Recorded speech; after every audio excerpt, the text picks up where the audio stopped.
Welcome to Sengoku Daimyo's Chronicles of Japan. My name is Joshua, and this is episode 138, Offerings and Covenants. A gentle summer breeze blew through the cherry tree-covered hills of Yoshino Valley. The royal residence, a kind of summer home for the royal family, normally somewhat quiet, was suddenly abuzz with activity. The regular groundskeepers and those who tended the site throughout the year mingled with servants sent from the capital to make it ready for a royal visit. Rooms were aired out and swept, metal fixtures were polished, the kitchen was stocked and ready to go. It had been some years since the prince, now sovereign, had resided in the valley as an attempt to proclaim he had retired from the world. Now he was sitting at the top of the state government, but as such, he was, more often than not, living in the grand palace in Asuka, which he had renovated at the start of his reign. This, the Yoshino Palace, was left as more of a vacation home, though home hardly did it justice, given its majesty compared to the meager dwellings that otherwise surrounded it. And now there was a massive royal procession on their way.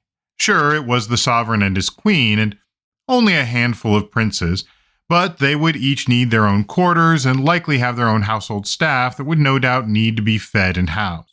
In such a way, a simple outing for the royal family was so often anything but for those who had to make it happen.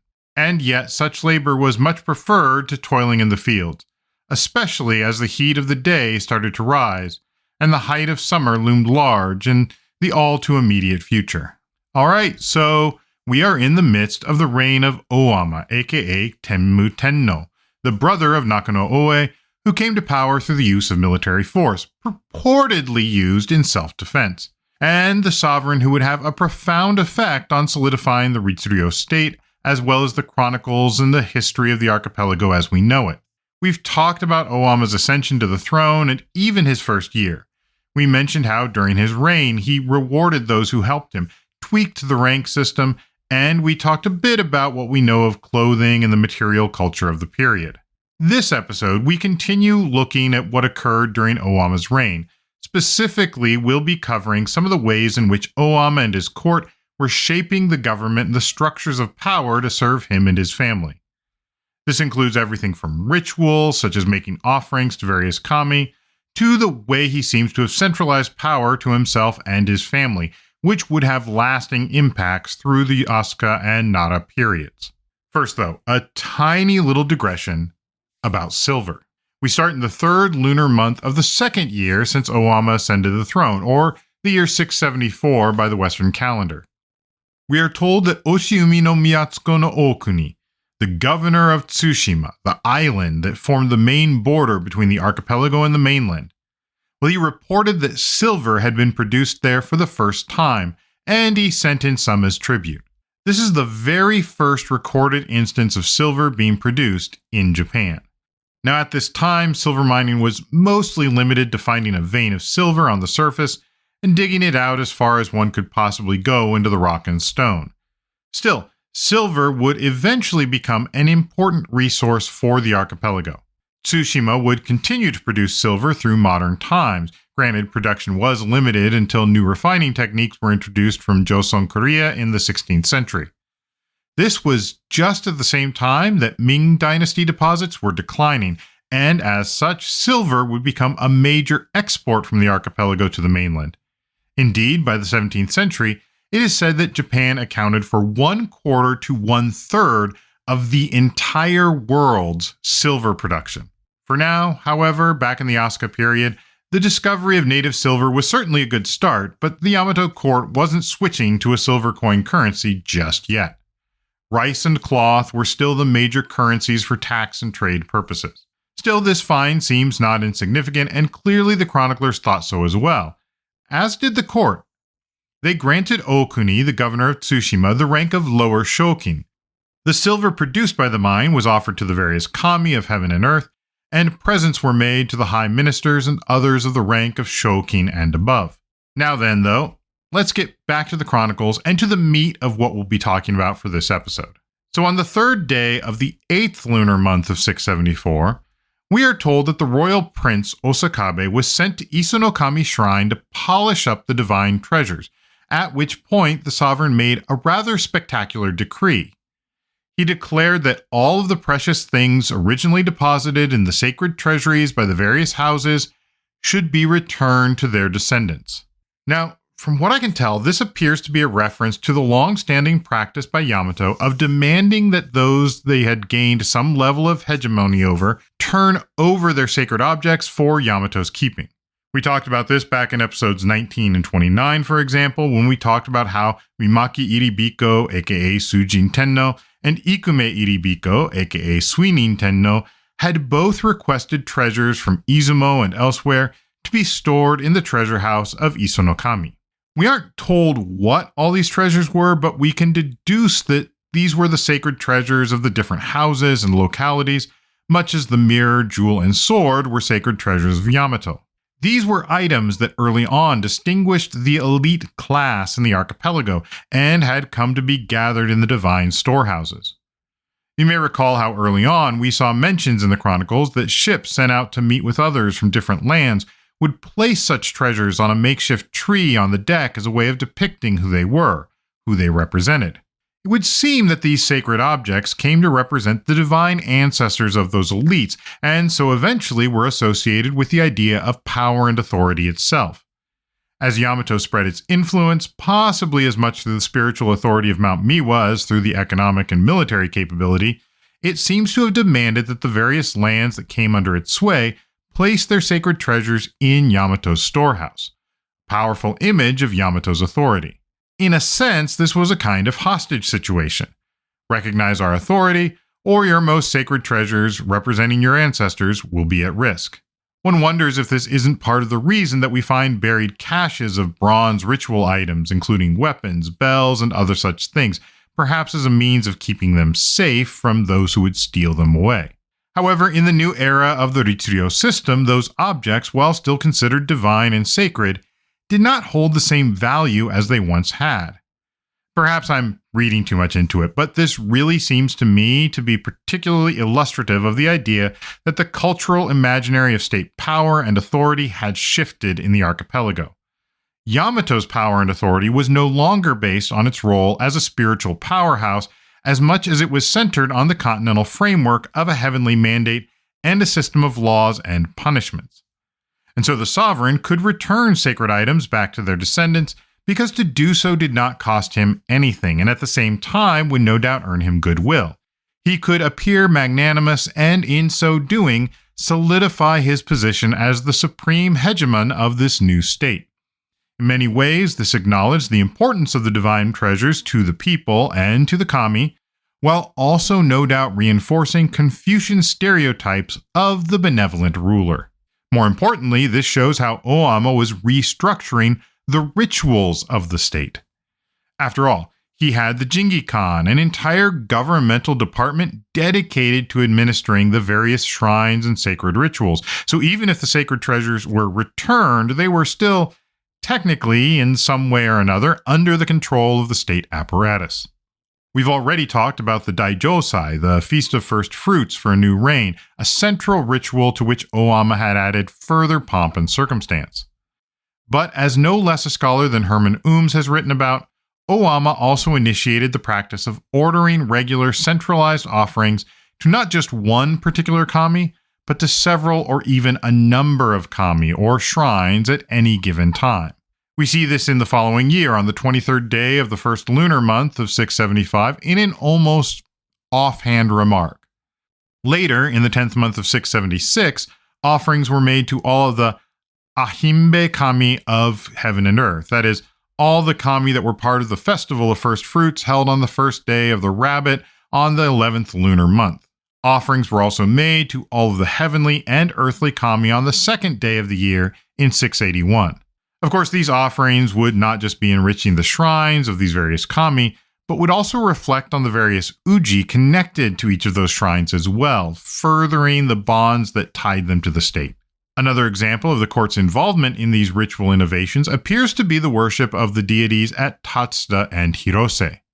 The first example of that is also in 675, in the 4th month of that year. Prince Mino and Saheki no Muraji no Hirotari were sent to the wind gods at Tateno in Tatsuda. Aston notes that there's a litany to the wind gods mentioned in the Engi Shiki, a 10th century collection of information on various rituals of that time, so this practice seems to have taken hold, at least enough to persist over 3 centuries later. Also in the 4th month of 675, Hashibito no Muraji no Obuta and Sone no Muraji no Karino were sent to worship the Oimi deity at Kawa in Hirose.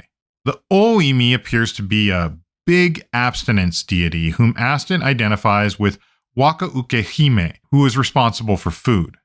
Worship to both these shrines is again paid twice in the year 676, once in 677, then twice again in 679, continuing twice a year almost exclusively in the 4th and 7th lunar months through the end of the reign. And it almost always includes both of these shrines, Tatsuta and Hirose. So why were these particular deities chosen for special worship by the court? Ooms notes that these shrines were built downstream along the Yamato River, which, along with its tributaries, was responsible for the irrigation of the crops in the Nara Basin. This mirrors in some ways the responsibilities of rulers in the Yellow and Yangtze River regions to help ensure the flow of those rivers while preventing devastating flooding, a very continental idea of the responsibilities of the sovereign, though expressed here with a particularly Japanese style, and no doubt resonating with the wet rice paddy agriculture that was common throughout the islands. Indeed, Aston associates the deity at Hirose with the deity of food. Likewise, the wind deities at Tatsuta were also related to helping to grow crops. So to better understand this, we should probably understand that Tatsuta would have been situated near the break in the mountains that surrounds the Nara Basin, where the Yamato River flows out towards the Kawachi Plains. And as anyone who lives near a mountain gap is no doubt familiar, those areas are notorious for channeling weather phenomena, including storms, which can bring rain, but could also bring terrible winds. So it does seem a natural point to pray for good weather for your harvest or otherwise, given the geography that made up the sovereign's world. So here we are praying for good weather and for, hopefully, a good harvest or good food. Now, beyond the wind gods and the abstinence gods of Hirose and Tatsuta, we also have in this reign considerably more discussion of the god at Ise, Amaterasu, more so than we've seen previously. So in 673, we have the royal princess Oku no Hime Miko entering the Saigu, the abstinence or purification palace, where she was to be purified before going to Ise, which she did in the 10th lunar month of 674. Oku is said to have been the first official Sayo, the unmarried royal princess sent to oversee shrine operations of Ise Shrine. This is a practice we see at multiple shrines, although it's most prominent at Ise, perhaps. The term for the position in general is Sayo, although at Ise the royal princess would also be known as the Saigu, after the purification palace. Although Oku is said to have been the first Saigu at Ise, this is muddied somewhat by some earlier mentions in the Chronicles. There are those who are said to have been sent as shrine princesses to Ise back in the time of Mimaki Iribiko and Ikume Iribiku, but the process was largely discontinued, or at least rarely mentioned, until this period. There are certainly several named individuals who are said to have served the deity of Ise previously, starting with the presumably mythical Yamato Hime, who is credited with founding the shrine. There are also various mentions of royal princesses that are noted as either having served at Ise or serving the great deity of Ise, or as having been made ineligible for such service due to their indiscretions. However, these earlier mentions rarely go into the detail that we see here, starting with the abstinence hall, and where the would-be shrine princess must purify herself prior to approaching the shrine, process that apparently took some time. We see this all first put into real action with Oku. We had seen it previously, but it didn't appear that the position was regularly filled until Oku. But from the time that Oku takes the position, the Saigu or Sayo at Ise appears to have been regularly filled. That Oku was actually the first Saigu shrine princess appears to be confirmed by the works of Fuso Ryaki, which state that the first Sayo was appointed when Prince Owama, in the midst of the Jinshin War, made a prayer to Issei and offered the royal princess Oku no Hime Miko in exchange for his victory. In fact, a lot of the focus on Issei seems to stem from its apparent involvement at the behest of either Owama or his consort, Uno no Sarara Hime, in that conflict. The following year, we are told that the royal princesses Tochi and Abe proceeded to Issei Shrine as well, though presumably just for a brief visit. Tochi, you may recall, was Owama's daughter who had been married to Otomo, aka Kobun Tenno, whom Owama had defeated to take the throne. Abe was a daughter of Nakano Oe, half-sister to Owama's Queen Uno, and would eventually go on to marry the crown prince Kusakabe. That gives you some idea of the position of those who were going to the shrine. Princess Tochi herself would fall ill a few years later in 678. In fact, she fell ill just as the sovereign himself, Owama, was prepared to go pay a visit to the Abstinence Palace, perhaps so that he could also head out to Issei. The court had a divination to figure out when he would leave, officers had cleared the roads, and the public functionaries were in a line of procession when word suddenly came that Princess Tochi had taken ill and died within the palace. This stopped everything in its tracks, and in that year there was no sacrifice made to the kami of heaven and earth. I suspect that this was in part due to mourning, and possibly in part due to the pollution more generally associated with death. 2 weeks later, Tochi was buried at Akaho, and Owama raised a lament for her. Later, in 686, we are told that the royal princess Taki, the princess Yamashiro no Hime, and the lady Ishikawa were all sent to Issei Shrine, though Princess Taki returned in less than a fortnight. So why all this focus on Issei? Remember that the Chronicles were begun in this era, and so the truth they would tell would be the truth that Owama and his immediate successors orchestrated. The focus on Amaterasu, her shrine at Issei, and the role of the sovereign as heavenly descendant was thus part of the overarching narrative that the chroniclers tried to promote. Still, hints that the focus on Issei Shrine may have been something largely created in this era are scattered throughout the existing literature, despite the chroniclers' best efforts. For one thing, it is fairly clear that early on, the focus in the chronicles is on Mount Miwa and the deity Omononushi, rather than Amaterasu. We also see the fingerprints of deities like Takami no Musubi, who in one story is the one who is actually responsible for sending the heavenly grandchild down to Earth in the first place. It also seems telling that Amaterasu is not mentioned in earlier court rituals. Worship of Amaterasu by the royal family takes place at Issei Shrine. Meanwhile, there are various rituals preserved within the traditions of the palace that include many other, seemingly older deities. I have also noted in the past how Issei Shrine isn't even the primary shrine of Issei no Kuni. In fact, that is claimed by Tsubaki Shrine, the shrine to Sareta Hiko no Okami, with a separate shrine to Ame no Uzume, who are both said to have met the heavenly grandchild on his descent. But they weren't Amaterasu, and you would think Amaterasu would have been the primary shrine.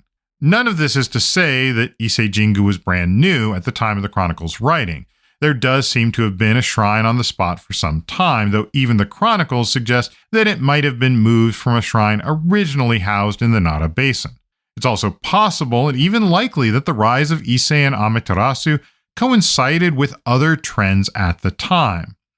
Even if the sun goddess had not always been centered in Yamato ritual, she was not a new deity, and it may have been the case that her prominence and that of her shrine in Issei had been growing before this time, and so the court was now just adopting that popularity for themselves.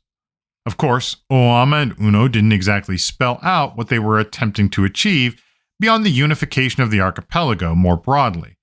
How exactly their focus on Issei Shrine was meant to play into that, I don't know that I could fully state, but it seems that it allowed the sovereign to create a new cultic focus for kami worship with a story that touched on regions from Kyushu all the way to the eastern shores of the Kii Peninsula. It also helped to reinforce the story of the royal lineage and its heavenly descent. Now, given the decentralized nature of kami worship, I don't believe it was possible to completely rewrite all of the stories, hence the numerous and conflicting accounts given in the Chronicles. However, that is also what would have made it easier to hide any newly fabricated, or perhaps simply exaggerated stories in the mix. And of course, it wasn't necessarily that the chroniclers were creating things out of whole cloth, but they were able to choose those things that people would remember and what might be lost and forgotten over time. They had to make the decision, for instance, which story they told was the main storyline and which were listed as coming from other books, implying a degree of separation from the truth or orthodoxy. Through all of this, it certainly seems that propping up the royal family and its lineage was a central focus, even if that lineage was largely something that had been relatively recently created. As a reminder, we see a lot heavier reliance at this point on royal princes as opposed to other elite families in the running of government, and an actual or implied reliance in particular on the royal family, as that is where Oama was consolidating most of the power and authority. Kitayama Shigeo coined the term Koshin Seiji to refer to this idea of a consolidated royal or imperial family that was managing the affairs of state. Literally, it is something like imperial family government. In Shigeo's concept, this was specifically an autocratic authority executed by the sovereign and those of his immediate family. Of course, writing in the post-war era, it is more than a little likely that Shigeo and others were looking at the concept of Tenno in the 20th century compared with many other world monarchs. In that vein, the Asuka and Nara periods do seem to have been one of the rare times, perhaps even the last time, that the sovereigns had such a direct hand in the government and the making and establishment of law and tradition. That said, not everyone ascribes entirely to the idea that Oama was a completely autocratic despot. After all, it was clear that there were still plenty of powerful families in the archipelago, and the Ritsuyo state itself was also being strengthened. Still, it does seem that Oama had brought his queen, Uno no Sarara, and his descendants into the government with him, and they would not only assist him, but continue his work for the next generation, such that even though the histories would not be finished until well after Oama's death, they would still show his influence on events. The dedication and agreement of the royal family to work as one is perhaps most clearly demonstrated in the events of the 5th lunar month of 679. It was then that the sovereign and his family proceeded to Yoshino Palace. Now, Oama had plenty of offspring, among them 10 sons, and as long as he was around, there would be a certain amount of civility, but he knew all too well how things could break down after a sovereign's death. And so he brought them together and he made them enter into a pact, which we know as the Yoshino Covenant, or Yoshino no Meiyaku. Besides Oama himself, there were several others in attendance, presumably those who might stand to one day inherit the realm. These included his partner and queen, Uno no Sarara Hime, as well as her son, Prince Kusakabe, who would be named Crown Prince only a couple of years later. It also included the royal princes Otsu, Takechi, Kawashima, Osakabe, and Shiki. All of these individuals were made to swear an oath to support each other, even though they were all from different mothers. And they agreed. But so what? Why does it matter? It's all well and good that Oama brought them together for a bit of kumbaya in his old digs away from the capital, but was there anything really to this covenant? This covenant is significant in several ways. First off, it is clear that Oama was pulling in his family, as we said, and trying to ensure that they were on board with what it was that he was doing and what it was that he had planned. They probably went over more than just, hey, support one another, but that's all we have recorded. Furthermore, it set out a clear line of succession, something that had not really been done up to this point.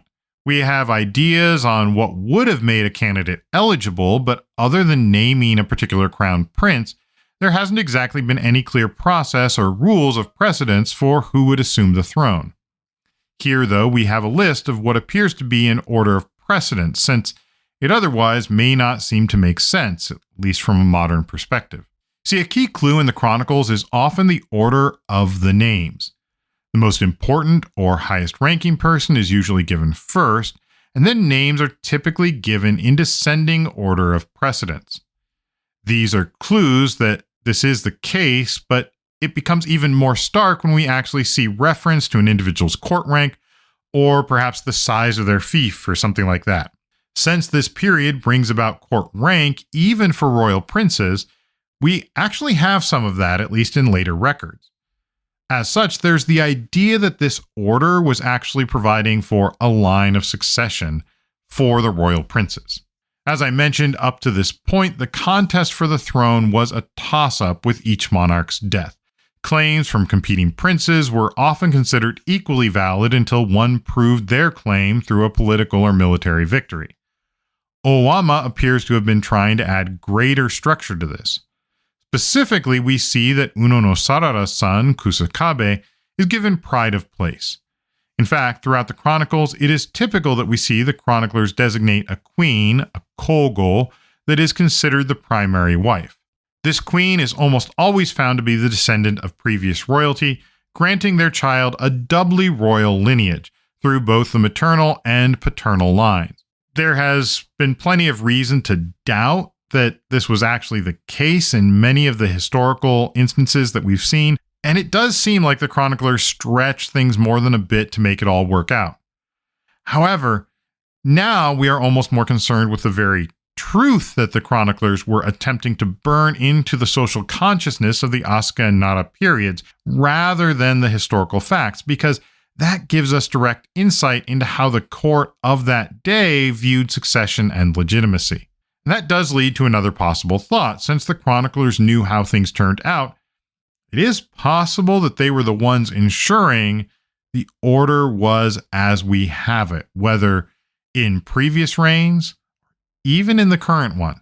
So we cannot definitively say that this was exactly what Owama's idea was, but it certainly seems in line with his history and intentions, and it helps set the stage, for us at least, regarding what would later transpire in regards to succession. Getting back to the covenant, however, as I noted, the first person listed after Owama and Uno no Sarara Hime is Prince Kusakabe. He would be about 17, maybe 18 years old at this time, which is probably why he wasn't formally named Crown Prince until a couple of years later. He isn't the eldest son, rather he was the second son, perhaps. Owama's eldest son, Prince Takechi, was actually the third in line. Takechi had been with his father helping to lead the troops during the Jinshin War, and while he was some 8 years senior to Kusakabe, he was nonetheless a son of Amago no Musume, one of Owama's consorts from a powerful clan, but not a royal princess like Uno no Sarara, Kusakabe's mother. Between Kusakabe and Takechi, in the second place spot for succession was actually Prince Otsu, whom we also mentioned during the Jinshin War. Otsu was likely 16 to 17 years old around this time. And while he was the third eldest child, he, like Kusakabe, was the son of a royal princess, Princess Ota, daughter of Nakano Oe, giving him greater bona fides than Takechi, apparently. So in the top three slots, we have Owama's eldest son by a royal mother, Owama's second eldest son by a royal mother, and finally Owama's eldest son by a non-royal mother. The fourth of Owama's sons, presumably the fourth eldest as well, though I don't know that we have an actual age for him, is Prince Osakabe. He likely wasn't too young, however, as he had been given the task previously to polish the divine treasures in Isanokami's storehouse. Now, it would appear that 6 of Owama's other sons didn't even get a mention. That includes Princes Naga and Yuge, born to another daughter of Nakano Oe, Oe no Himemiko. Then there is Prince Toneri, son of Royal Princess Nitabe, not to be confused with Royal Prince Nitabe, Owama's son by the way of a daughter of Fujiwara no Kamatari. Finally, there was Royal Prince Hozumi, a maternal grandson of Sogono Akae, and Prince Shiki, a full brother to Prince Osakabe. Prince Toneri is particularly conspicuous in his absence. We know that he held the 5th rank, and we know that he held 2 positions in government, that of Nagon or counselor, as well as the minister of the household or Kunaikyo. This may be, though, because he wasn't doing so well. We aren't told the story until the following year, on the second day of the 7th lunar month of 680, when we are told that Prince Toneri took ill and was on the point of death. His half-brother, Prince Takechi, went to check on him, and a day later, Toneri passed away. Now, the way these things are written, it would be easy to believe that it all happened in a pretty short time frame, but it's also just as likely that the illness had started some time ago and lingered, especially without modern medicine. So it's possible that Prince Toneri was just too sick at the time of the original covenant, though there could be some other reason we aren't told. This doesn't necessarily hold for all of the others, though. For instance, we have Princess Naga and Yuge mentioned in 693, well over a decade later, being granted the second broader pure rank at the same time that Prince Takechi is granted the first broader pure rank. So we can at least see that they were ranked below Takechi and still kicking it. It may be that they were sick at the time, but really, did everyone get sick at that point? Similarly, we see Prince Hozumi, likewise one who attained second broader pure rank at some point, and was also still around to have his own fief and to receive houses to it in the following reign. Hozumi even ranked above some of the others that were in Yoshino, and yet he was apparently not present. It's possible that the prince is not mentioned, assuming they had not met with an untimely end that was not mentioned in the record somewhere, could have been too young or too junior at the time of the meeting. After all, when we look at the known ages of those who were there, we see that Prince Takechi may have been 25 years old, but Prince Kusakabe and Prince Otsu were just under 20, and it's unclear if others were older or younger than they were. There are also two other princes who were part of the covenant who were not, perhaps surprisingly, sons of Oama. Rather, they were his nephews, sons of Oama's brother, Nakano-Oe. They were the princes Kawashima and Shiki.